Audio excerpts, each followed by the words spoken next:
അസ്സലാമു അലൈക്കും വറഹ്മത്തുള്ളാഹി വബറകാതുഹു. പുണ്യ ദിവസങ്ങളുടെ അവസാന സമയങ്ങളിലൂടെയാണ് നമ്മൾ പോയിക്കൊണ്ടിരിക്കുന്നത്. അവസാന ദിവസങ്ങളെന്ന് പറയുമ്പം അതിൻ്റേതായ പ്രാധാന്യങ്ങളുണ്ട്. ആ പ്രാധാന്യത്തെ, അതിൻ്റെ മൂല്യങ്ങളെ അറിഞ്ഞുകൊണ്ട് നമ്മൾ എന്താക്കണം, ഇനിയുള്ള നിമിഷങ്ങളെ നമ്മൾ ഉപയോഗപ്പെടുത്തണം.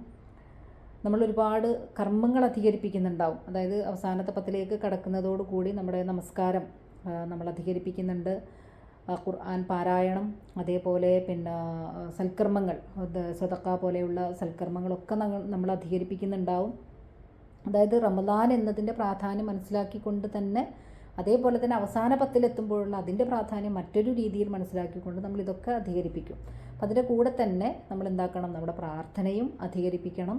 നമ്മൾ സാധാരണ പ്രാർത്ഥിക്കുന്നതിൽ കവിഞ്ഞെന്താക്കണം, അതിന് സമയമെടുത്തുകൊണ്ട് അല്ലാഹുവിൻ്റെ മുന്നിലിരുന്ന് പ്രാർത്ഥിക്കാൻ സമയം കണ്ടെത്തിക്കൊണ്ട് നമ്മൾ എന്താക്കണം, അതിന് ബോധപൂർവമുള്ളൊരു ശ്രമം നടത്തണം. അത് ഈ ബോധപൂർവമുള്ള ശ്രമം എന്ന് പറയാനുള്ള കാരണം, ഒരു ധൃതിയുള്ള ഒരു കാലഘട്ടത്തിലൂടെയാണ് നമ്മൾ പോയിക്കൊണ്ടിരിക്കുന്നത്.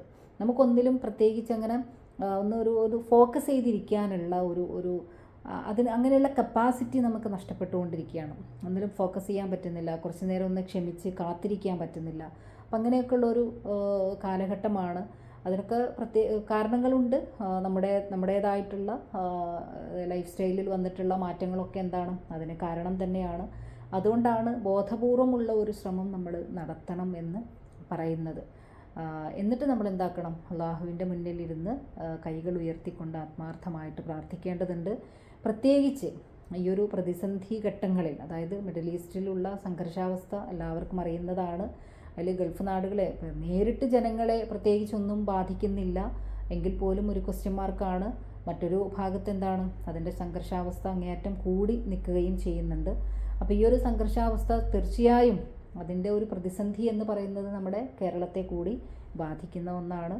ഇപ്പം തന്നെ അതെന്താണ്, ഏകദേശം അതിൻ്റെ ആ ഒരു പ്രതിസന്ധിയുടെ തുടക്കം നമ്മുടെ നാട്ടിലെത്തിയിട്ടുണ്ട്. നമ്മുടെ ജീവിതത്തെ ബാധിച്ച് തുടങ്ങിയിട്ടുണ്ട്, എണ്ണയുടെയും ഗ്യാസിൻ്റെയൊക്കെ രൂപത്തിൽ. അപ്പോൾ ഇവിടെ നമ്മൾ എന്താക്കണം, നമ്മൾ മനസ്സറിഞ്ഞുകൊണ്ട് അള്ളാഹുവിനോട് ആത്മാർത്ഥമായിട്ട് പ്രാർത്ഥിക്കേണ്ടതുണ്ട്. ഇപ്പോൾ നമ്മുടെ കർമ്മങ്ങൾ, അല്ലെങ്കിൽ നമ്മുടെ അള്ളാഹുവിലുള്ള നമ്മുടെ വിശ്വാസം, അള്ളാഹുവിലുള്ള വിശ്വാസത്തിൻ്റെ ഭാഗമായിട്ടുള്ള നമ്മുടെ ഇബാദത്തുകൾ, ആ ഇബാദത്തുകളുടെ ഒരു ഭാഗം തന്നെയാണ് പ്രാർത്ഥന എന്നുള്ളത് നമ്മൾ മനസ്സിലാക്കുക. ഇപ്പോൾ അതിൻ്റെ ഓർമ്മകൾ നമ്മൾ വിട്ടു പോയിട്ടില്ല. അപ്പോൾ ആ സമയത്ത് നമ്മൾ കുറേ ചരിത്രങ്ങൾ കേട്ടതാണ്. അപ്പോൾ ബദറിൽ റസൂൽ സല്ലല്ലാഹു അലൈഹി വസല്ലമയും വളരെ ചെറിയ അളവിലുള്ള സഹാബാക്കളും, അപ്പോൾ ഇവരുടെ അടുത്ത് ഉണ്ടായിരുന്ന ഒരു കൈമുതലായിട്ടുണ്ടായിരുന്ന രണ്ട് സംഗതികളാണ്. ഒന്ന് അള്ളാഹുവിലുള്ള ദൃഢവിശ്വാസമാണ്. രണ്ടാമത്തേത് എന്തും അള്ളാഹുവിൻ്റെ മാർഗത്തിൽ ത്യജിക്കാനുള്ള ഒരു മനസ്സ്, ഒരു ചങ്കുറപ്പായിരുന്നു. ഈ രണ്ട് സംഗതികൾ മാത്രം ഉള്ളത് കൊണ്ട്, അല്ലെങ്കിൽ ഈ രണ്ട് സംഗതികളെ മാത്രം കൂട്ടിപ്പിടിച്ചുകൊണ്ടായിരുന്നില്ല അവർ യുദ്ധരംഗത്തേക്ക് ഇറങ്ങിയത്. അതിൻ്റെ കൂടെ എന്താക്കുന്നുണ്ടായിരുന്നു, അള്ളാഹുവിനോട് അങ്ങേയറ്റം അള്ളാഹുവിൻ്റെ സഹായത്തിന് വേണ്ടി ചോദിക്കുന്നുണ്ടായിരുന്നു. അല്ലേ? ഉമർ റളിയല്ലാഹു അൻഹു റസൂൽ സല്ലല്ലാഹു അലൈഹി വസല്ലമയുടെ ഈ പ്രാർത്ഥനയെക്കുറിച്ചിട്ട് പറയുന്നുണ്ട്. അതായത് രണ്ട് സൈന്യങ്ങളെയും നോക്കിയിട്ട് പിന്നെ റസൂൽ സല്ലല്ലാഹു അലൈഹി വസല്ലം തിരിയുന്നത് ഖിബിലയിലോട്ടാണ്. ഖിബിലക്ക് നേരെ തിരിഞ്ഞുകൊണ്ട് അള്ളാഹുവിനോട് ചോദിക്കുകയാണ്, അള്ളാഹുവിനോട് പ്രാർത്ഥിക്കുകയാണ്, ആത്മാർത്ഥമായിട്ട് പ്രാർത്ഥിക്കുകയാണ്. അതിൽ കുറേ കാര്യങ്ങൾ ഏറ്റു പറയുന്നുണ്ട്, കുറേ കാര്യങ്ങൾ ചോദിക്കുന്നുണ്ട്. ഏറ്റവും ഒടുവിൽ ഉമർ റളിയല്ലാഹുവിന് പറയുന്നത്, അദ്ദേഹത്തിൻ്റെ ചുമലിലുണ്ടായിരുന്ന മേലങ്കി താഴെ വീഴുന്നത് വരെ അദ്ദേഹം പ്രാർത്ഥിക്കുകയായിരുന്നു. ഇത് കണ്ട അബൂബക്കർ റളിയല്ലാഹു അൻഹു അദ്ദേഹത്തിൻ്റെ അടുത്തേക്ക് വന്നിട്ട് ആ മേലങ്കി എടുത്ത് ചുമലിലേക്ക് ഇട്ടുകൊണ്ട് പിന്നിൽ നിന്ന് അദ്ദേഹത്തെ കെട്ടിപ്പിടിച്ചുകൊണ്ട് പറയാണ്, ആശ്വസിപ്പിക്കുകയാണ്, റസൂലേ, ഇത് മതിയാകും, ഈ പ്രാർത്ഥന മതിയാകും. തീർച്ചയായും അള്ളാഹു താങ്കളുടെ പ്രാർത്ഥന സ്വീകരിക്കും, താങ്കളോടുള്ള വാഗ്ദത്തം അള്ളാഹു നിറവേറ്റുക തന്നെ ചെയ്യും എന്ന് അബൂബക്കർ റളിയല്ലാഹു അൻഹു പിന്നിൽ നിന്ന് കെട്ടിപ്പിടിച്ച് പറയുന്നത് ഉമർ റളിയല്ലാഹു അൻഹു റിപ്പോർട്ട് ചെയ്യുന്നുണ്ട്. അതേപോലെ തന്നെയാണ് അലി റളിയല്ലാഹു അൻഹു സംഭവം വിശദീകരിക്കുന്നത്. എന്തോ ഒരു സംഗതി പറയാൻ വേണ്ടി റസൂൽ സല്ലല്ലാഹു അലൈഹി വസല്ലമയുടെ അടുത്ത് പോയപ്പം റസൂൽ സല്ലല്ലാഹു അലൈഹി വസല്ലം സുജൂദിൽ ഇരുന്നുകൊണ്ട് പ്രാർത്ഥിക്കുകയാണ്. യാ ഹയ്യു യാ ഖയ്യൂം എന്ന് പറഞ്ഞുകൊണ്ട് അള്ളാഹുവിൻ്റെ റസൂൽ പ്രാർത്ഥിക്കുന്നതാണ് അലി റളിയല്ലാഹു അൻഹു കാണുന്നത്. അത് ഒരു തവണയല്ല, തിരിച്ചുപോയി രണ്ടാമത് വന്നപ്പോഴും അതേ അവസ്ഥയിൽ തന്നെ, തിരിച്ചുപോയി മൂന്നാമത് വന്നപ്പോഴും അതേ അവസ്ഥയിലായിരുന്നു. ഈ ഒരു ചരിത്രത്തിലൂടെ നമ്മൾ മനസ്സിലാക്കേണ്ട ഒരു സംഗതി എന്താണ്, പ്രാർത്ഥനയില്ലാതെ ഒന്നും നടക്കൂല എന്നുള്ളതാണ്. അതായത് നമ്മുടെ വിശ്വാസമുണ്ട് ഒരു ഭാഗത്ത്, സൽക്കർമ്മങ്ങളുണ്ട് ഒരു ഭാഗത്ത്, ഇബാദത്തുകൾ ഒരു ഭാഗത്തുണ്ട്. എന്നാൽ അതിൻ്റെ കൂടെ ഏറ്റവും മുഖ്യമായിട്ട് വേണ്ട ഒന്നാണിത്, അള്ളാഹുവിനോടുള്ള ആത്മാർത്ഥമായിട്ടുള്ള പ്രാർത്ഥന എന്നുള്ളത്. അതായത് അള്ളാഹുവിൻ്റെ കഴിവ്, അള്ളാഹുവിൻ്റെ ശക്തി, അള്ളാഹുവിൻ്റെ അധികാരം, ഇതിനെ അംഗീകരിച്ചു കൊണ്ടുള്ള നമ്മുടെ പ്രാർത്ഥന എന്ന് പറയുന്നത് അങ്ങേയറ്റം പ്രാധാന്യമുള്ളതാണ് അല്ലേ. ആ ഒരു സന്ദർഭത്തിൽ പ്രാർത്ഥിക്കുന്നത് ആരാണ്? അള്ളാഹുവിൻ്റെ റസൂലാണ് സല്ലല്ലാഹു അലൈഹി വസല്ലം. അള്ളാഹുവിൻ്റെ റസൂൽ ഇത്രയധികം പ്രാർത്ഥിച്ചിട്ടുണ്ട് എങ്കിൽ നമ്മൾ എത്രത്തോളം പ്രാർത്ഥിക്കണം, ഓരോ നിമിഷവും നമ്മൾ എത്രത്തോളം പ്രാർത്ഥിക്കേണ്ടതുണ്ട് എന്ന് മനസ്സിലാക്കിക്കൊണ്ട് നമ്മൾ എന്താക്കുക, ബോധപൂർവ്വം നമ്മൾ അതിലേക്ക് തിരിയുക. നമ്മൾ പഠിച്ചു വെച്ചിട്ടുള്ള കുറേ പ്രാർത്ഥനകളുണ്ടാകും, കാണാതെ പഠിച്ചു വെച്ചിട്ടുള്ള പ്രാർത്ഥനകൾ. ഈ പ്രാർത്ഥനകളൊക്കെ നമ്മൾ എന്താക്കുക, അതിൻ്റെ അർത്ഥമറിഞ്ഞ് അതിൻ്റെ ആശയം ഉൾക്കൊണ്ടുകൊണ്ട് പ്രാർത്ഥിക്കാൻ നമ്മൾ ശ്രദ്ധിക്കുക. ഇപ്പോൾ രാവിലെ ചൊല്ലാനുള്ള ഒരു ദിക്റായിട്ട് നമ്മൾ പഠിച്ച ഒന്നായിരുന്നു ഹസ്ബി അല്ലാഹ് ലാ ഇലാഹ ഇല്ലാഹു അലൈഹി തവക്കൽതു വഹുവ റബ്ബുൽ അർശിൽ അദീം. ഒരു പ്രഖ്യാപനമാണത്, എത്ര ആഴമുള്ള ഒരു പ്രഖ്യാപനമാണ്. ഹസ്ബി അല്ലാഹ്, എനിക്ക് അല്ലാഹു മതി, എനിക്ക് അല്ലാഹു മതി എന്ന് പറയുമ്പോൾ ബാക്കി എല്ലാത്തിനെയും നമ്മൾ എന്താക്കുകയാണ്, വിട്ടൊഴിയാണ്. എന്നിട്ട് നെക്സ്റ്റ് പ്രഖ്യാപിക്കുന്നത് തൗഹീദാണ്. അല്ലാഹുവേ അവനല്ലാതെ, അല്ലാഹുവേ നീ അല്ലാതെ, അവനല്ലാതെ ഇലാഹില്ല എന്നുള്ള ഒരു പ്രഖ്യാപനമാണ് ലാ ഇലാഹ ഇല്ലാഹു എന്ന് പറയുന്നതിലൂടെ നമ്മൾ പ്രഖ്യാപിക്കുന്നത്. അലൈഹി തവക്കൽത്തു, ഞാൻ അവനിൽ ഭരമേൽപ്പിക്കുന്നു. പിന്നെ നമ്മളെ തന്നെ അങ്ങനെ തന്നെ അങ്ങ് കൊടുക്കുകയാണ് പടച്ചവന്.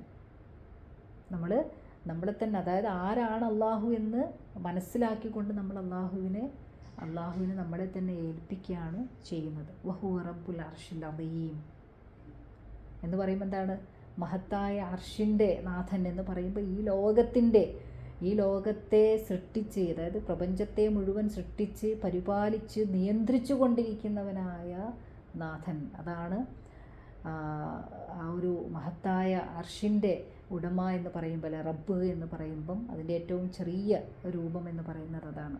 ആ ഒരു റബ്ബിനോടാണ് നമ്മൾ പറയുന്നത്, പടച്ചവനെ നീ മതി എനിക്ക് എന്നുള്ളത്. ഇത് രാവിലെ 7 തവണ നമ്മളോട് ദിക്റിൽ ഉൾപ്പെടുത്താൻ പറഞ്ഞിരിക്കുന്നതാണ് റസൂൽ സല്ലല്ലാഹു അലൈഹി വസല്ലം. അപ്പം അത് നമ്മൾ യാന്ത്രികമായിട്ട് പറയുന്നതിന് പകരം നമ്മൾ എന്താക്കുക, അതിനെ മനസ്സറിഞ്ഞുകൊണ്ട് നമ്മളങ്ങ് പറയുക.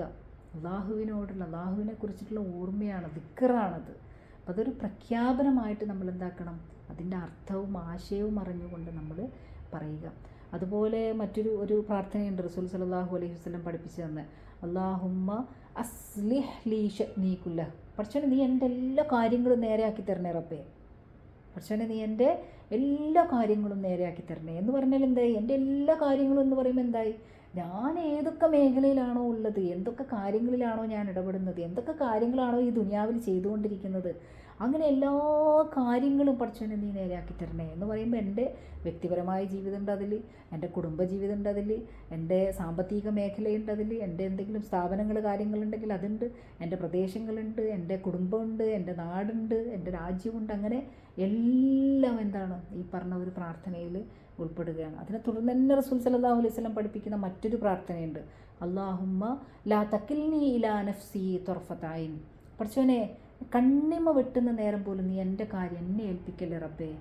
അതൊരു പ്രഖ്യാപനമാണ്. അതിലൂടെ നമ്മൾ പ്രഖ്യാപിക്കുന്ന കാര്യം എന്താണ്, എന്നെക്കൊണ്ടാവൂല എന്നെ നോക്കാൻ, എന്നെ സംരക്ഷിക്കാൻ, എന്നെ നേരാൻ വണ്ണം നയിച്ച് കൊണ്ടുപോകാൻ പടച്ചോനെ എനിക്ക് പറ്റൂല റബ്ബേ.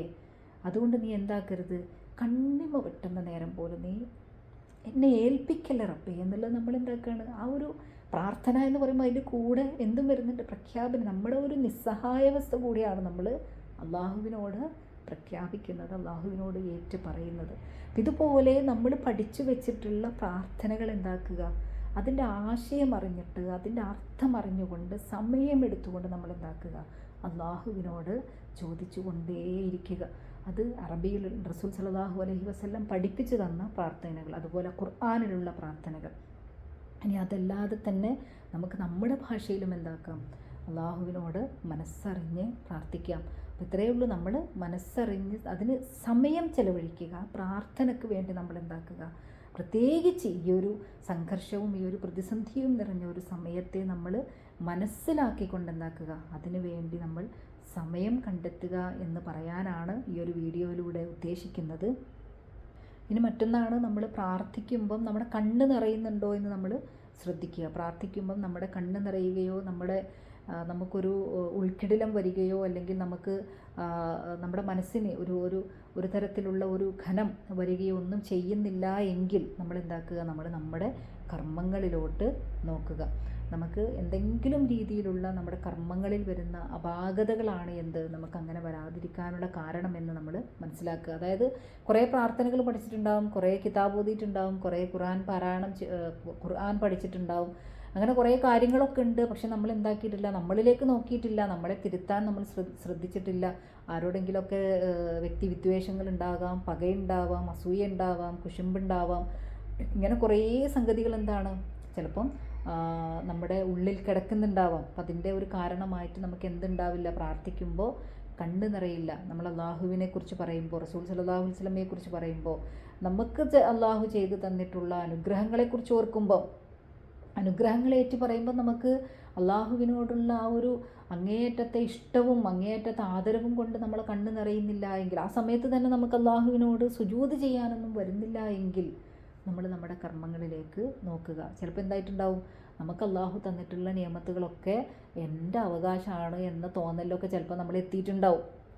ഇങ്ങനെ ഉണ്ടല്ലോ, നമുക്ക് അള്ളാഹു ചെയ്തു തന്നിട്ടുള്ള ഒരുപാട് അനുഗ്രഹങ്ങളായിരിക്കും. ഈ അനുഗ്രഹങ്ങൾ ഇങ്ങനെ ആസ്വദിച്ച് ഇടയ്ക്ക് നമുക്ക് തോന്നുകയാണ് ഇതൊക്കെ എനിക്ക് അവകാശപ്പെട്ടതാണ്, ഇതൊക്കെ എനിക്ക് അർഹതയുള്ളതാണ് എന്ന് തോന്നുന്ന രീതിയിലൊക്കെ ആയിരിക്കും നമ്മുടെ മനസ്സുണ്ടാവുക.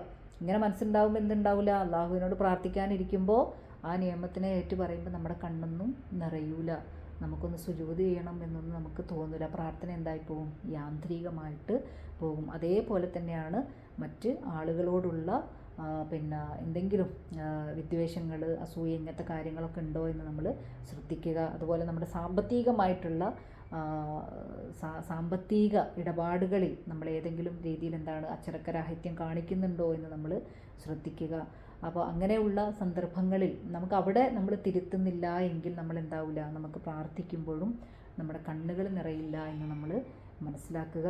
ഇൻഷാ അല്ലാഹ് ഇത്രയേ ഉള്ളൂ. പ്രധാനപ്പെട്ട പോയിൻ്റ് എന്ന് പറയുന്നത് നമ്മുടെ മിഡിൽ ഈസ്റ്റിലുള്ള ഒരു സംഘർഷാവസ്ഥയും അതിനെ തുടർന്നുള്ള പ്രതിസന്ധിയുമാണ്. അത് നമ്മുടെ ചെറിയൊരു കേരളത്തെ പോലും അത് ബാധിക്കുമെന്നുള്ളത്. അതായത് ശരിക്കും പറഞ്ഞാൽ ലോകം തന്നെ ഇരുട്ടിലാവുന്ന ഒരു അവസ്ഥ ഉണ്ടായേക്കാം. അപ്പം അത് നമ്മൾ എന്താക്കുക, വിശ്വാസികൾ കൂട്ടം ചേർന്നുകൊണ്ട് അള്ളാഹുവിലേക്ക് മടങ്ങുക. നമ്മുടെ ഇസ്തിഗ്ഫാർ ചൊല്ലിക്കൊണ്ട് തന്നെയാണ് നമ്മൾ മടങ്ങേണ്ടത്. ഇസ്തിഗ്ഫാറിലൂടെയാണ് അള്ളാഹുവിൻ്റെ റഹ്മത്ത് ഉണ്ടാകുന്നത് എന്ന് നമ്മൾ മനസ്സിലാക്കുക. ഇൻഷാ അല്ലാഹ് അള്ളാഹു നമ്മുടെ ചെറുതും വലുതുമായിട്ടുള്ള, രഹസ്യവും പരസ്യവുമായിട്ടുള്ള, നമ്മൾ ചെയ്യാൻ വിചാരിച്ചതും ചെയ്തിട്ടുള്ളതുമായിട്ടുള്ള എല്ലാ തെറ്റുകളും കുറ്റങ്ങളും നമുക്ക് പുറത്ത് മായ്ച്ചു തരുമാറാവട്ടെ എന്ന് ആത്മാർത്ഥമായി പ്രാർത്ഥിക്കുന്നു. നമ്മുടെ ഈ പ്രാർത്ഥനയിലൂടെ തന്നെ അള്ളാഹു നമുക്ക് അങ്ങേയറ്റം ഈ ലോകത്തുള്ള എല്ലാ ജനതയുടെ മേലും അള്ളാഹുവിൻ്റെ അങ്ങേയറ്റത്തെ റഹ്മത്തുണ്ടാവട്ടെ എന്ന് ആത്മാർത്ഥമായി ദുആ ചെയ്തുകൊണ്ട് ഇൻഷാ അല്ലാഹ് അസ്സലാമു അലൈക്കും വറഹ്മത്തുള്ളാഹി വബറകാതുഹു.